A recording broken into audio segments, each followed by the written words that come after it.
My name is Molly Ilbrock, and it's my pleasure to welcome you to today's ESMT Open Lecture with Chengwei Liu.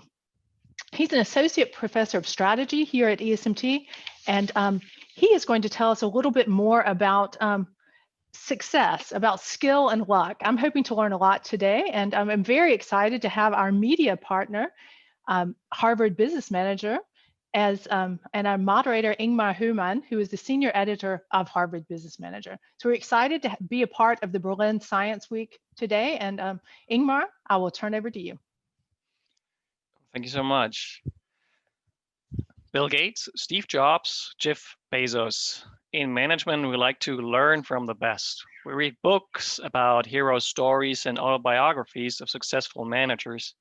But our inclination to believe we could emulate their successes might be thoroughly misled. What if these great leaders simply were lucky? Or worse, their successes are the result of excessive risk-taking, something that responsible leaders should never do. Hello and welcome everybody to today's open lecture at ESMT Berlin. My name is Ingmar Höhmann. I'm a senior editor at Harvard Business Manager, the German edition of Harvard Business Review. And I have the honor to announce the probably preeminent scholar on luck in management. He's an associate professor of strategy and behavioral science at ESMT Berlin. He's taught in Cambridge, Oxford, MIT, INSEAD, and other prestigious universities around the world. His book, Luck, A Key Idea for Business and Society, summarizes his research on how to quantify and strategize with luck. Welcome, Chengwei Liu. Well, in this session, Chengwei will demonstrate that the role of luck is more important than people think, even in the age of AI. For all of you listening in, please feel free to type in any questions you might have to Chengwei in the chat box. His presentation will be about 40 minutes, and then we'll have a Q&A session in the end. And I'll do my very best to incorporate some of the most urgent questions you have. But with no further ado, Chengwei, I hand over the reins to you. Take it away. Thanks a lot, Molly and Ingmar, for the introduction. And thank you all for being here, joining this open lecture. And as Ingmar introduced, I think today's topic is really on luck. And more specifically, what can we learn from exceptional successes? So let's kick off the lecture or this discussion using a quiz. So here we have two observations. So on the one hand, we have a New England Patriot. So what they achieved in season 2007 was they won 100% of the games in that season.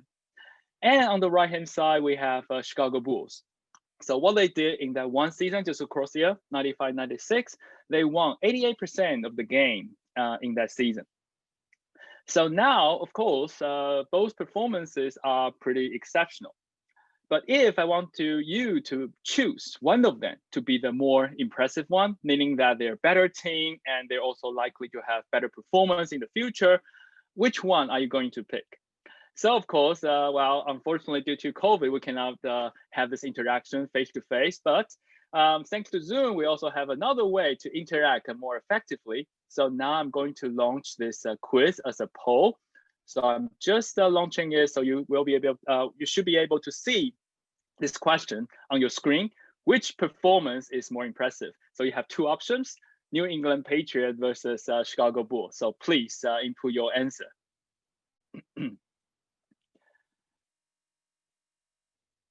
Great, so I can see all the answers coming in. We already have, well, almost 70% of you putting the answers. So that's very good. So let's give everyone a few more seconds. Great, so we start with about 71%, that's good enough. Let's end the poll now and share the result with you. Wow, very interesting. So as you can see, the majority, 64% of you pick New England Patriots, and the minorities, 36% of you chose Chicago Bulls. So very interesting. And let me show what my students, my MBA student at a variety of places, their responses to this question. So my student, actually, their responses are very similar to yours. So the majority went for New England Patriot. The perfect performance must be more impressive, isn't it? and the less than perfect performance by Chicago Bulls, while the minority went for that, 13%, slightly lower than today, it's about 30%. But while those lectures and to MBA students were face-to-face, so there's always one or two students raise their hand and challenge me. Professor, why are you asking this misleading question? Why are you comparing apple against orange? Indeed, this is a very sensible response, isn't it? New England Patriot is from NFL, National Football League, whereas Chicago Bulls is from NBA. So they're from different sports. Why am I comparing them together? Although this response is very, very sensible, but one of my past papers suggests if you have to pick one of them, there's a reason to pick the less than perfect performance to be the more impressive one. And of course, the motivation of this research is also people compare apple and orange together all the time, isn't it? If you look at media or even some business cases education, then people usually kind of rank all the firms or the CEO, then we kind of considering what are the best performing CEO, the top 100 CEO or top 100 firms, without considering the context, some of them from very unique industries, for example. So whenever people do that, mixing apple with oranges, for example, then my paper published in 2012 have very relevant answer to why we should dismiss the best and go for the second best. And the example I'm using here is interesting, although it's anecdotal, because there's a very simple mechanism why this exceptional perfect performance by the New England Patriot is too good to be true. And the reason lies on the sample size. So in the case of New England Patriot, they're from NFL. So there's only 16 games to play in one season. And if you draw on statistical knowledge, then you may realize that extreme values in averages are much more likely to be observed when you have a much smaller sample size, only 16, compared to a larger sample size like 82 in NBA, making the performance in NBA a much more reliable indicator of the team quality and also the predictor for future performance. And this has a pretty important implication for prediction. So now let's consider some interesting scenarios. So first of all, let's consider when performance is purely on skill and merit and luck plays no role at all. So what can we do with past performance to predict future performance? Say performance at period T, and how can we use that to predict performance in T+1? So when luck plays no role, the association will probably look like this, in the sense that this is the so-called 45-degree line. If you observe an individual or a team that achieving like 100% winning rate in a context where luck plays no role at all, then basically you should predict the same individual to obtain the same perfect performance in the future. No regression to the mean at all. Also, if you observe like very low performance, like 0% winning rate, well, this should be very persistent as well when luck plays no role, isn't it? But of course, we can also consider the other extremes. So when past performance is entirely determined by luck, then the association will probably based on this flat line. Consider a typical example, rolling a die. So we can safely assume most people don't have any skill in determining what number you're going to obtain, isn't it? Meaning that whatever you observe in period T or your first row, it should not tell you anything about what is the number you're going to obtain in your next row. And the best prediction you can have is regressing to the mean value of all possible outcomes. In this case, 1, 2, 3, 4, 5, 6, and the average of it. So conceptually, you can say, well, 3.5 will be the unit for this flat line when performance is entirely determined by luck. Of course, most of the performances we observe in reality, in business, in society, or in everyday life is an association between the two extremes we just talked about, right? So probably represented by this line. So this line basically suggesting that if you observe a current performance to be very exceptional, like 100% winning rate, it probably suggests this individual or this team is very good. but also indicating that this individual or team is also very lucky. By definition, the luck factor is not persistent.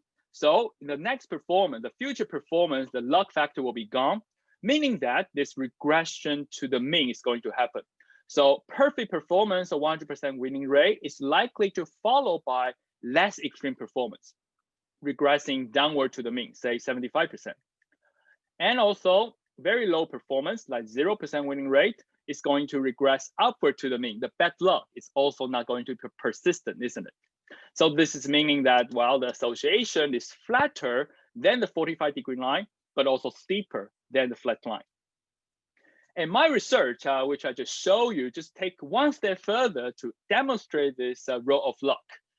In the sense that if we observe some of these outliers, really exceptional performances, successes, or other performance indicator, well, regression to the mean effect can be super strong because the role of luck can be so overwhelming, more important than the role of skill, foresight, or merit. So in this particular case, both performances from Chicago Bulls and also the New England Patriots, they regress downward to the mean for their next season performance.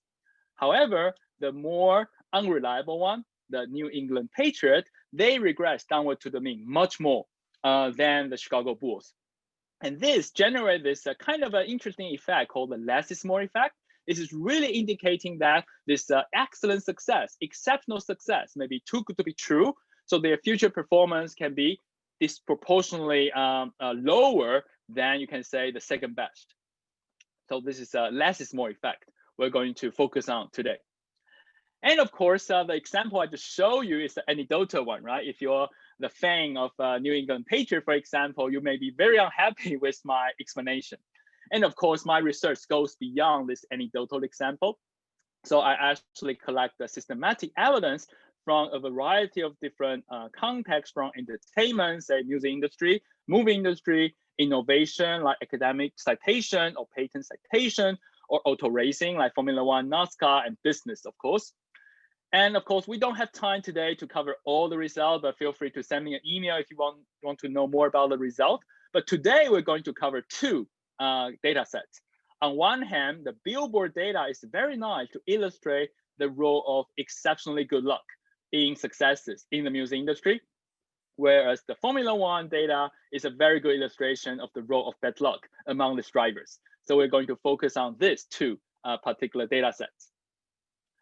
Right, so let's begin with the Billboard data set. So the Billboard contact is the top 100 single.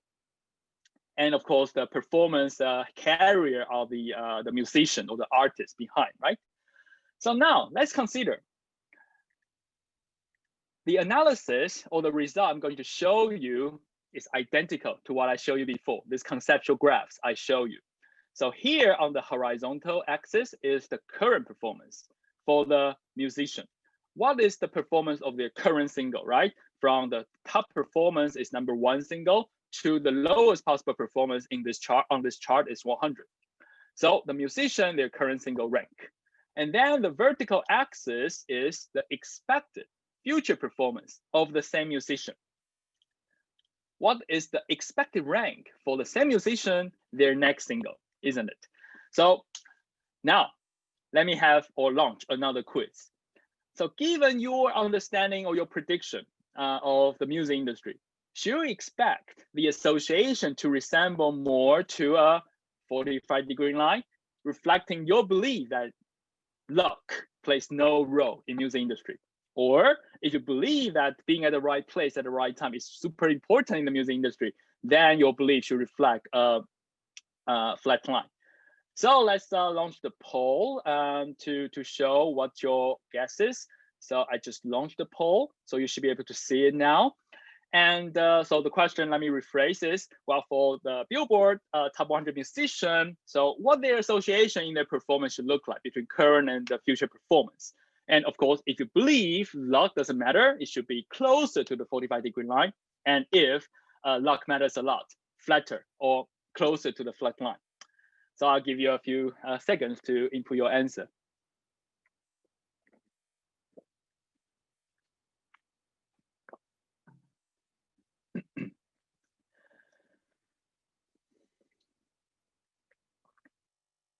Great. So we have more than 70% of you answer this poll. So I guess we can stop here in the interest of time. And let me share the result with you.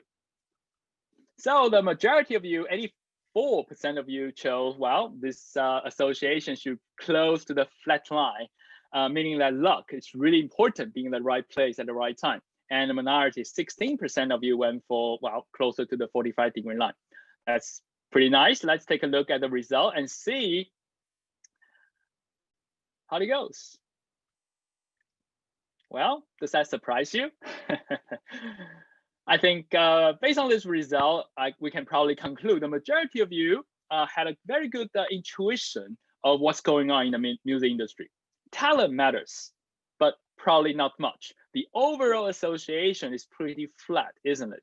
Much flatter than this 45-degree line, meaning that luck actually plays a pretty important role in this context, particularly for the musicians. And also we can focus on the top performers, right? So the top performer here, this dot, the first dot representing those musicians, whereas their current single achieved top 3 on the Billboard chart. What's their next performance? The next single, what's the expected rank? And you can see, well, this actually regressed downward to almost mediocrity, right? About 45 to 46. So this is dramatic regression to the mean, isn't it? So I think most of you got that idea right. But now it's also interesting to consider, is there a less is more effect? Meaning that is the association around here, does the association, the association become negative? Like higher performance indicate lower future performance. So don't worry, I've done the statistical analysis for you. So in short, this is one of the methods called regression discontinuity design. So identify the optimal cutoff and determine whether the slopes before and after this cutoff have a different sign in the regression coefficient.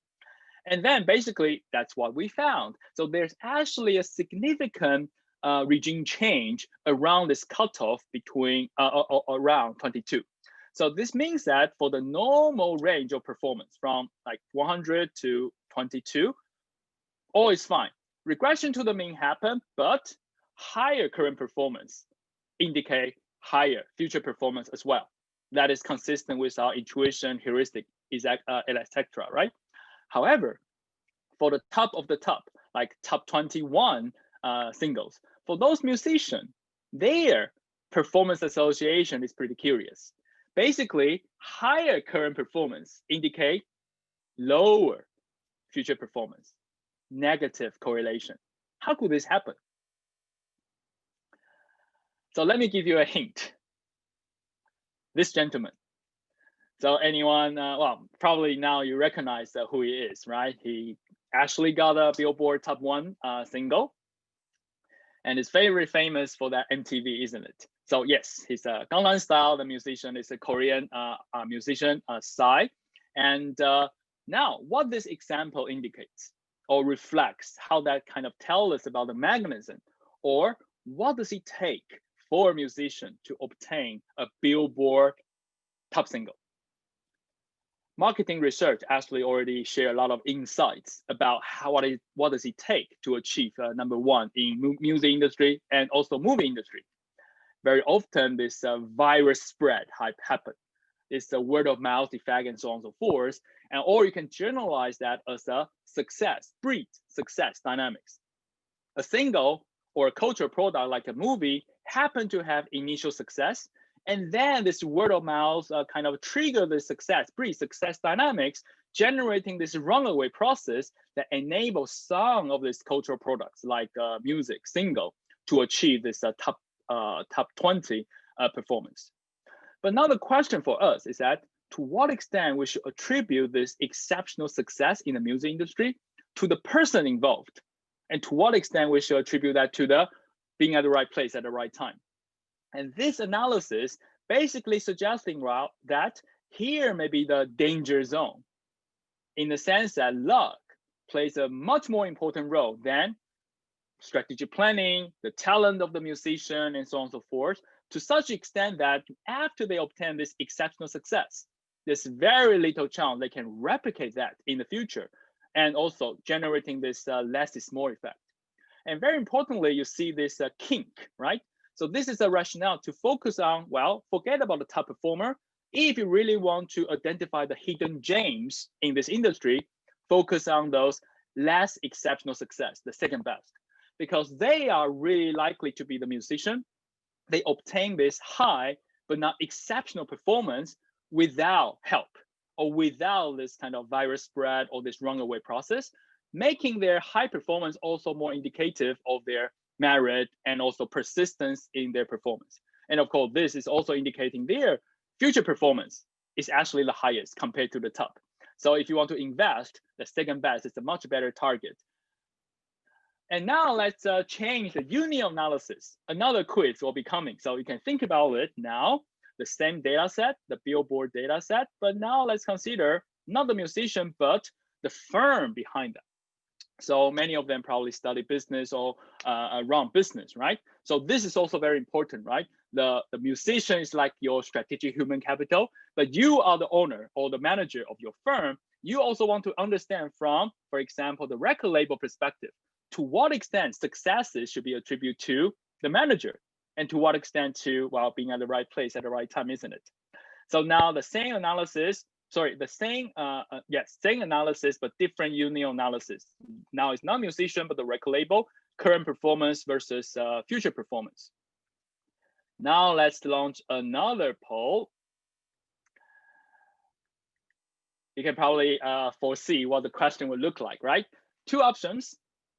If you believe luck plays an important role, then 45 degree, then the flat line.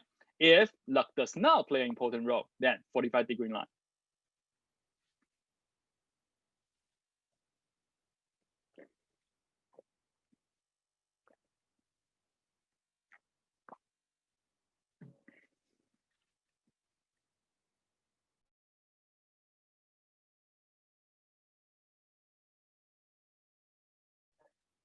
Great, so we got 68% of you, 70% now. So I guess we can end the poll here and share the result with you.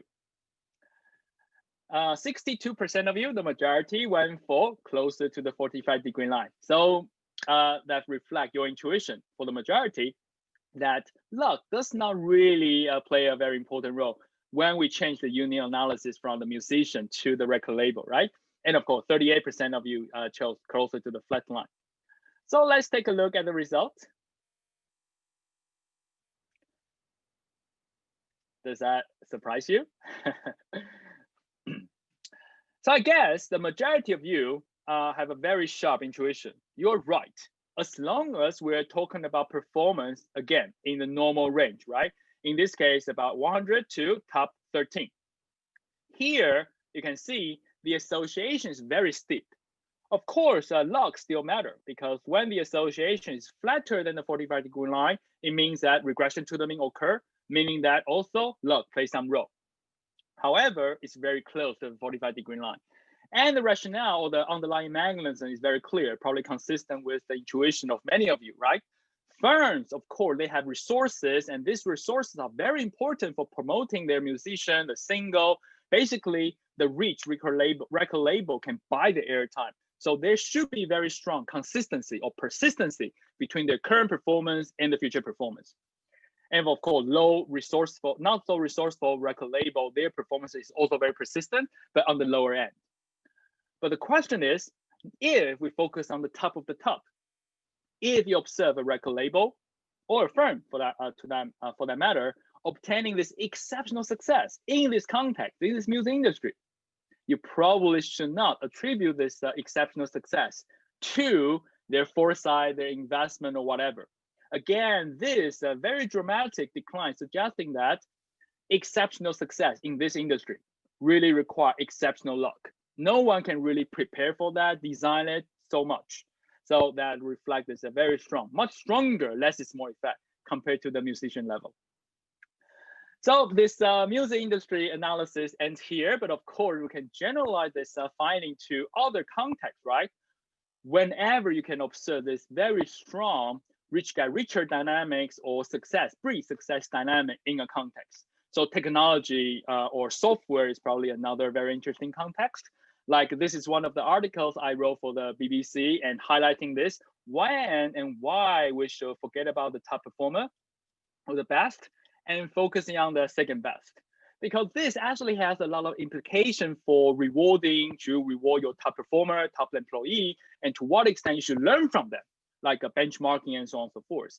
And the reason or the main argument in this article is pretty simple. The most successful entrepreneurs or firms, of course, they are pretty good. I'm definitely not saying Bill Gates is stupid. No, he's very good. But is he the benchmark for us to learn from? Probably not, because his exceptional success probably indicate a lot of situational factor, being at the right place at the right time that cannot be easily replicated. Or stated differently, even you can replicate everything Bill Gates did, you will not be able to replicate the initial fortune he got, and also the rich guy richer dynamic, that very strong success dynamic during his time. So if you want to learn from him, unfortunately, you're going to be disappointed. So that's the simple point I try to make. And another interesting point, if you link to beyond business to society, is also, well, this question we can ask ourselves, right?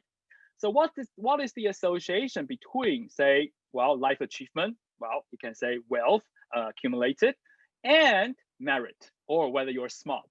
So I think it's a very persistent belief in many societies that there should be a very strong association between the two, right? If you're wealthy, almost suggests that you probably have better investment talent and so on and so forth. Or you can ask the question differently.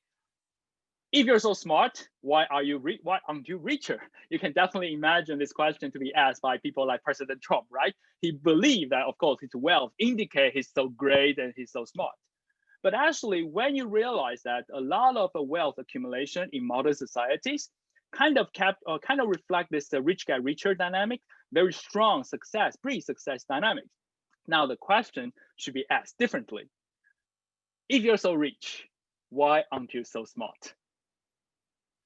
This is in the sense that, well, exceptional wealth and exceptional fortune probably reflect something else than investment talent or merit or skill. Again, in sociology term, it probably reflects your social economic background and family background. And if you're well connected, have social cultural capital, you're much more likely to, well, become wealthy.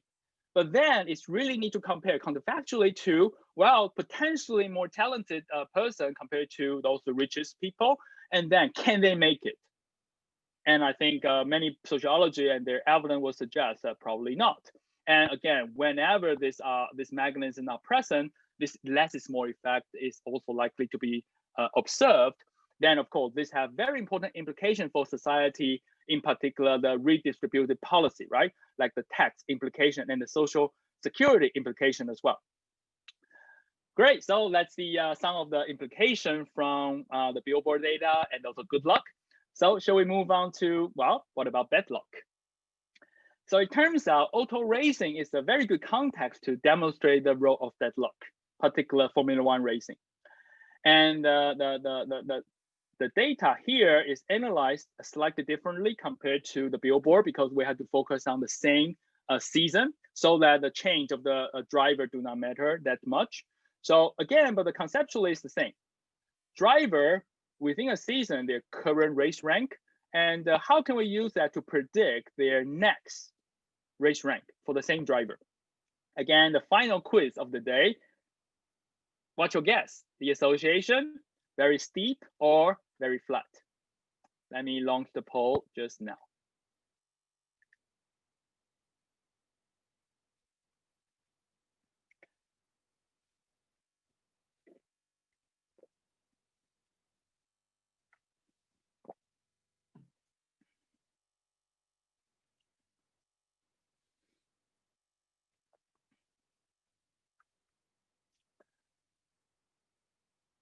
Great, so we reached 70% of the responses much faster than before. So let's end the poll here and share the result with you. Well, it's almost a tie. So just a slight majority of you pick, close to 45-degree line, meaning that you don't believe luck plays a much important role in Formula One, isn't it? And 45% of you believe it's closer to the flat line. Great, so let's take a look at the result and see what we got.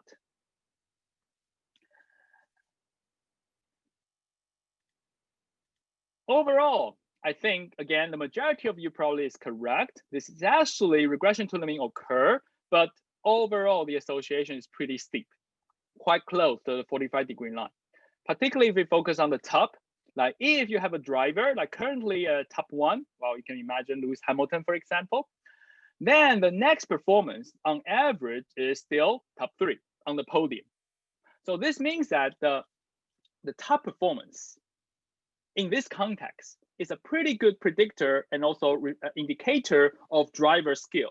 And of course, in this context, if you follow sport, it also combined with the engine, the car design, basically a team dynamics. But persistency really occur at the top range of performance. You cannot really win the race by having good luck. You do need to have a very careful driver and very good team support to achieve exceptional performance. Luck doesn't really matter here. However, what we observe at the lower range is very different. The role of bad luck is very nicely illustrated here.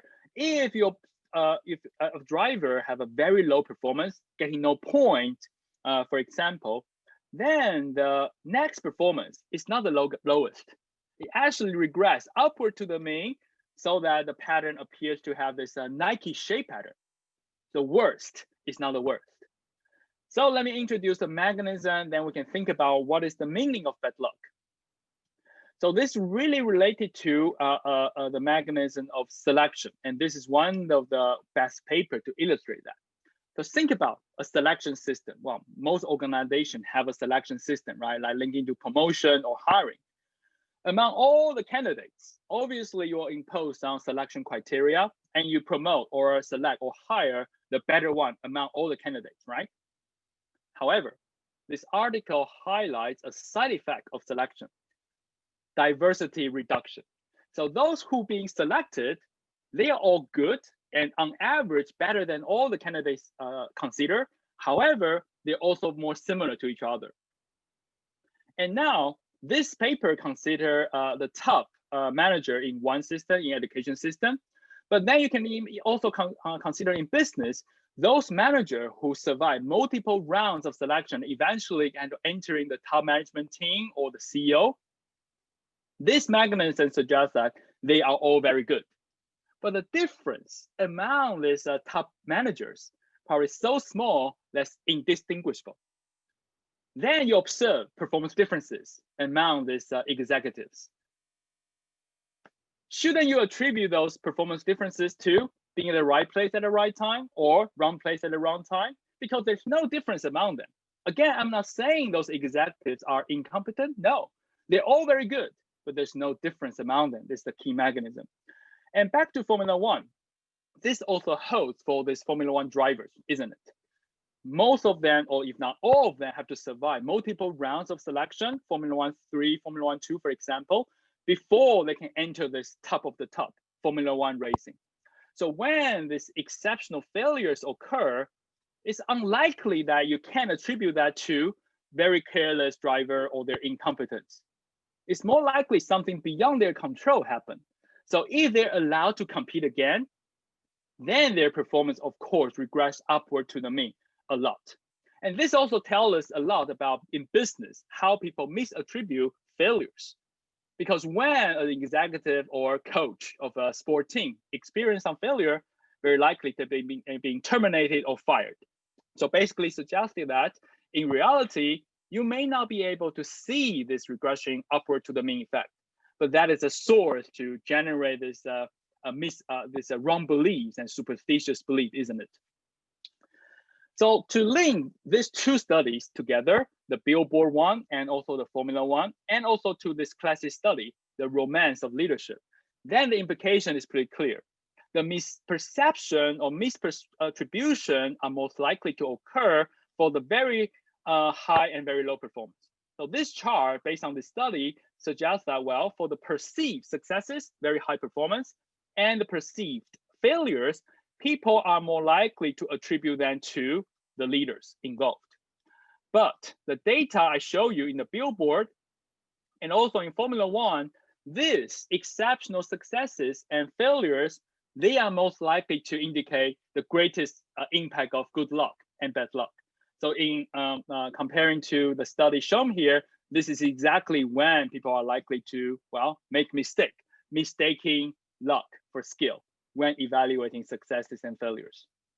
To summarize, I mean, this impact of luck is mysterious, but here I try to convince you that there's a very straightforward way to quantify the impact of luck in your own context when you try to incorporate this idea about regression to the mean. So after this lecture, for example, as long as in your own context, you can collect some data, the consecutive performance of the individual employee or teams or your firm, then you can have an idea about the impact of luck in your own context. And secondly, this also suggests that the impact of luck can vary a lot across different performance ranges. So I think the Billboard and also Formula One suggest so, right? So luck can matter very little, like for normal range of performance for Billboard record label, but matters a lot for the exceptional successes. And also the union analysis, the record label versus the musician, I think is a pretty good indication of this point. And finally, this less is more effect really indicate too good to be true or too bad to be true. When you talk about or focus on this exceptional successes and failures, they can mislead you, particularly when the underlying mechanism involve this kind of success, pre-success, this kind of runaway process. Then be really careful when you observe these outliers. Okay, so of course, so what? That is a very legitimate question to ask, right? Given what we know, what we saw, what can we learn or act upon this lesson learned? So let's revisit this opening example I show you. And I also collected data from the NFL and the NBA. So not surprisingly, this less is more effect only occur in NFL, the more unreliable one, but not the NBA. So now the question is that given this knowledge, can you make some money out of it? Or can you profit from this knowledge? And the hint is sport betting. And of course, the answer is positive. So let me show you. So here is the table like documenting the exceptional successes in NFL in the past 50 years. These are the teams that won at least 15 out of 16 games in a season. Then what I did is that I collect all this sport betting data and try to find the portfolio that can maximize your return. And here's the tip. Bet on the salient winners. So these are basically the salient winners. Their first game in the next season to lose. So 73% here, meaning that if you invest $1, you will get 1.73 back. Not too bad, isn't it? And it only works for the first game in the next season. Well, because in the second game and third game, people learn about the team composition, the rivalry, and so on and so forth. So in finance terms, market becomes more efficient. So there's no arbitrage opportunity like what I show here for the first game. Something even better. So if you kind of focus on the losers, those teams that won fewer than 6 games in a season, then if you bet this salient loser their first game in the next season to win, then the return is even greater. Importantly, these underdogs or the salient loser, they are not more likely to win. And this a higher return, it really reflects our biases are asymmetrical. The way we underestimate these underdogs is much greater than the way we overestimate these stars. So I think this suggests that some opportunity may be out there for you to be finding for. So the final bit of this lecture is really try to answer some of the common questions I encounter, because a lot of students ask me, well, what about those conventional wisdom of luck? If you work harder, you got luckier, or chance favor the prepared mind. My response is, of course, I agree with all this conventional wisdom of luck, as long as you're talking about normal range of performance. Of course, for this normal range of performances, skill and effort matters a lot. You need to be persistent, even you fail, you try it again, you learn the lesson from your failures, and so on and so forth. Today's lecture or my research really focusing on if you want to move from good to great or focusing on these outliers, well, be careful because luck may have a much greater impact on performance than you think. And it may overwhelm the impact from merit, insight, and the skill, and so on and so forth. But this is really difficult, right? Changing our focus from the top performer to the second best. And we'll continue seeing a lot of focus on this top performers, right? And you'll see bestseller like this, how to teach you how do you move from good to great, drawing lessons from this top performers at one time. So this can be very dangerous, particularly when you look at what happened to those case company in those bestsellers. And in this one of the bestseller in business, Good to Great, actually 2/3 of the firms fail within 5 years after the publication of the book. So it's kind of reflecting this less is more effect also, right? So given what we discussed, so someone should have written a book like this, isn't it? Well, how to move from incompetent to okay. So you probably got the idea. It's much more constructive. And being a business school professor, I can definitely acknowledge there's a lot of things I can teach my students about how to avoid mistake and how to build a business and move from inefficient business to a pretty good one. But if the student want to ask how to move from good to great, there's very little we can teach because there's no rule to become the richest, isn't it? So this is probably the better focus. But unfortunately, if I'm going to write a book with this title, probably no one will have bought any copy. So that's why my book title actually is a much boring one. It's just to simply highlight the role of luck. It's much more important than many of us would like to think. And on that note, thank you so much for your attention. Thank you, Chengwei. Amazing. You know, there's the notion that psychologists begin studying psychology because they want to solve their own psychological present problems. So did you have so much bad luck that you want to find out how to change your luck? How did you get into this research?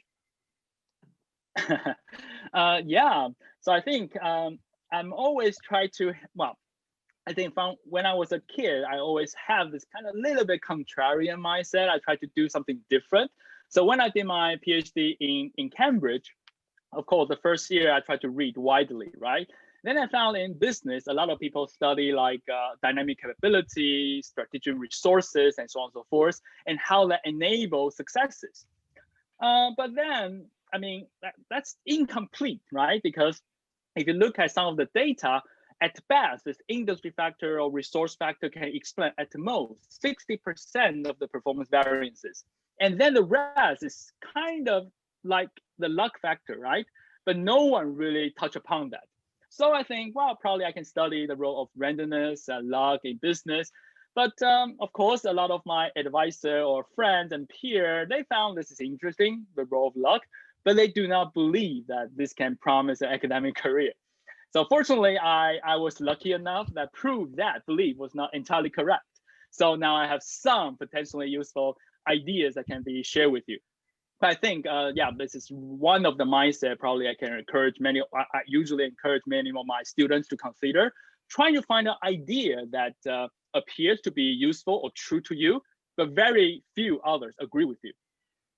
Of course, this is a very risky thing to do, right? But this is also a necessary condition to get lucky, because when you have a way to verify this contrarian belief and eventually you're right, you'll have very little rivalry.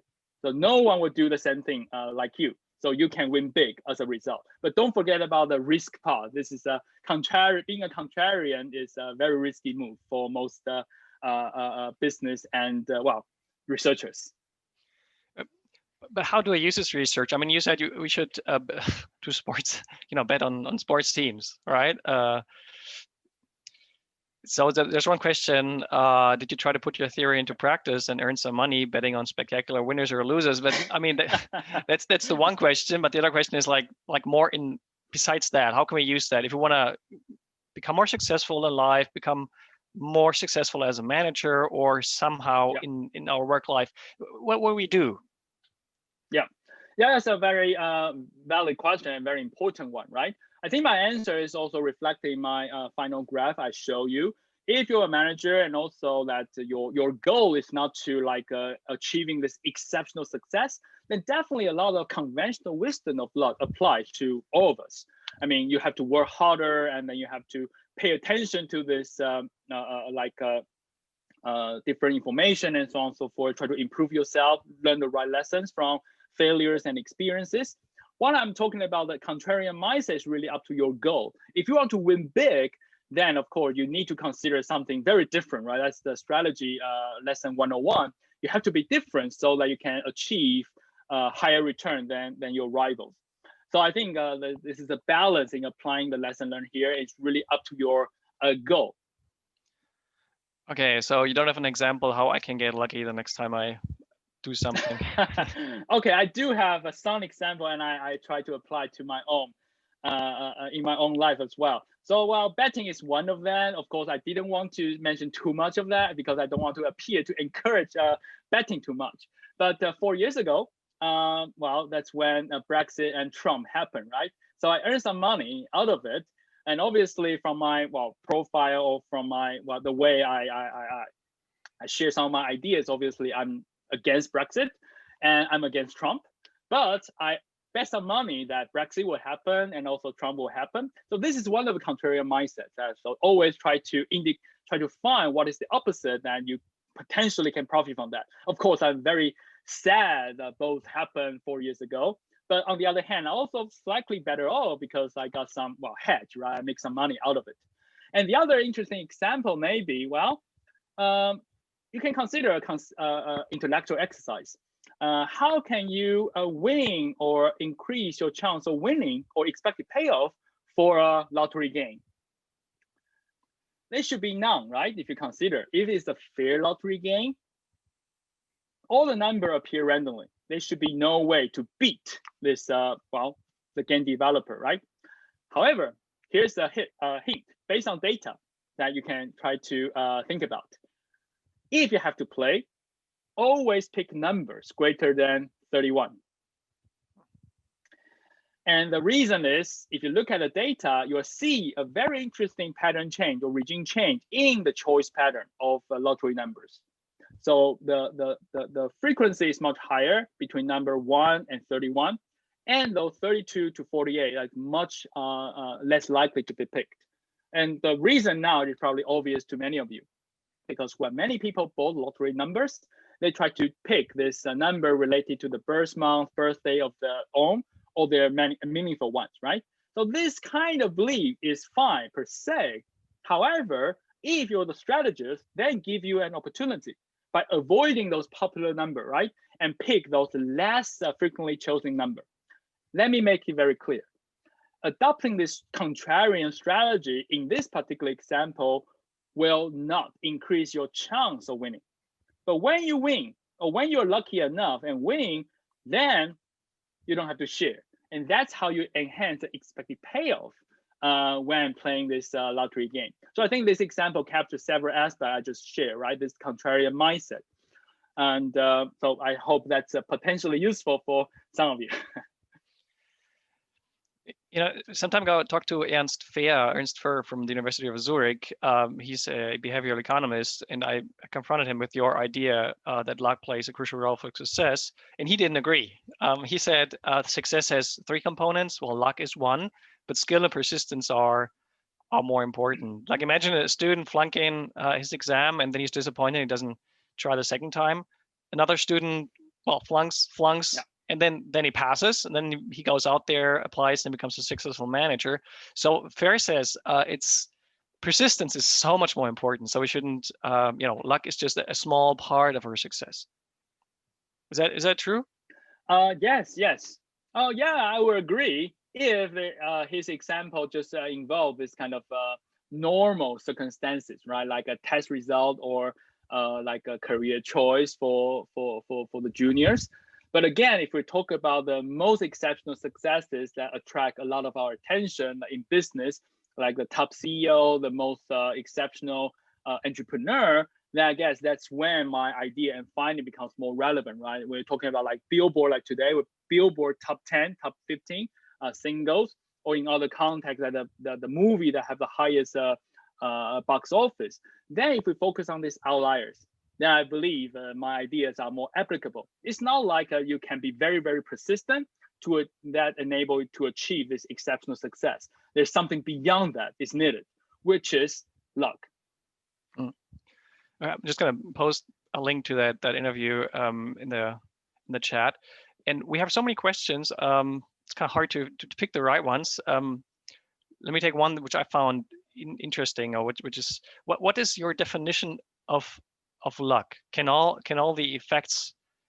Is it that all the effects we cannot explain? What is it? Yeah, I think luck, I can present two definitions. I have an article like summarizing like there's 6 perspectives you can think about luck. But I think 2 of the perspectives are pretty relevant here. One of them is really from dictionary, right? So luck is really a perception. So something happened to you beyond your prediction or foresight, but have huge consequences. If the consequence is positive, then you consider you're being lucky or involve some good luck, right? If the consequence is negative, have some negative implication for you, then it's about bad luck. So really involve that factor that beyond your foresight and control, and then also combined with some consequences. So I think this is probably consistent with many of your understanding about luck being related to chance, randomness, and uncontrollability. But the other definition or perspective of luck is, in my view, is much more, is also very relevant, particularly in the age of artificial intelligence, for example. So it's really try to force us to think about what could have been, what might have been. So luck can be defined by comparing what happened in the realized world and the counterfactual world, what could have been. So consider a typical example, near escape or near misses. Why we consider this near misses usually associated with good luck? Is because we can easily imagine, well, the lucky success or the fortunate outcome happening in reality can easily be undone in many similar counterfactual worlds. So that is what philosophers provide a more rigorous definition of luck, comparing what's occurring in reality and what could have happened. And this actually have very important implication for big data and machine learning and artificial intelligence. Because when we talk about data, it's all produced in the realized world, right, from the reality. However, randomness and uncontrollability actually means there's many possible worlds out there that could have happened, but did not. But do we have information about them? No.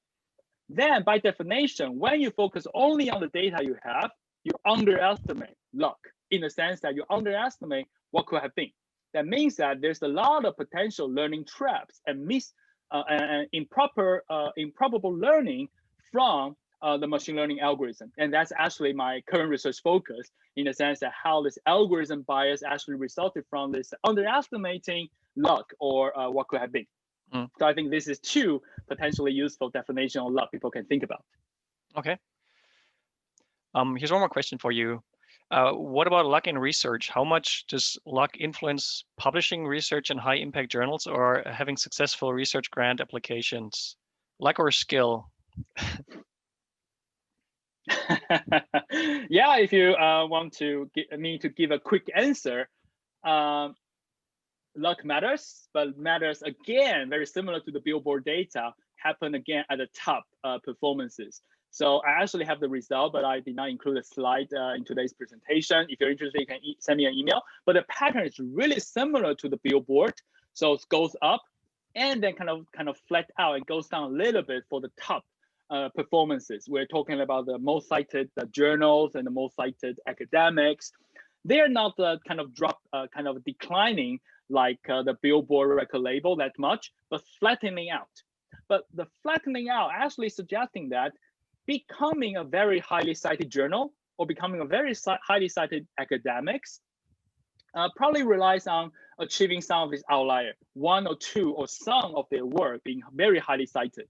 However, those are very highly cited works, again, signal not necessarily their superior merit, but again, a very strong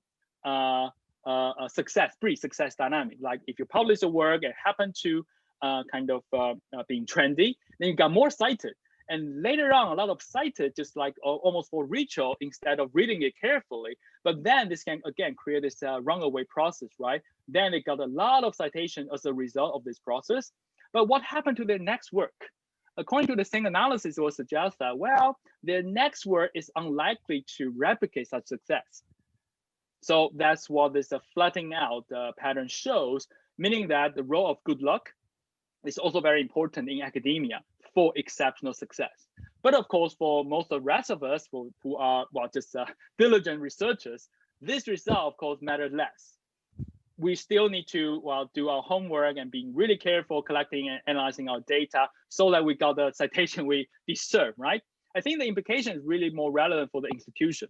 To what extent we should reward these star researchers? And my research suggests that if you focus only on the researchers, unfortunately, star researchers, unfortunately, you are kind of rewarding some for their good luck and punishing others for their bad luck.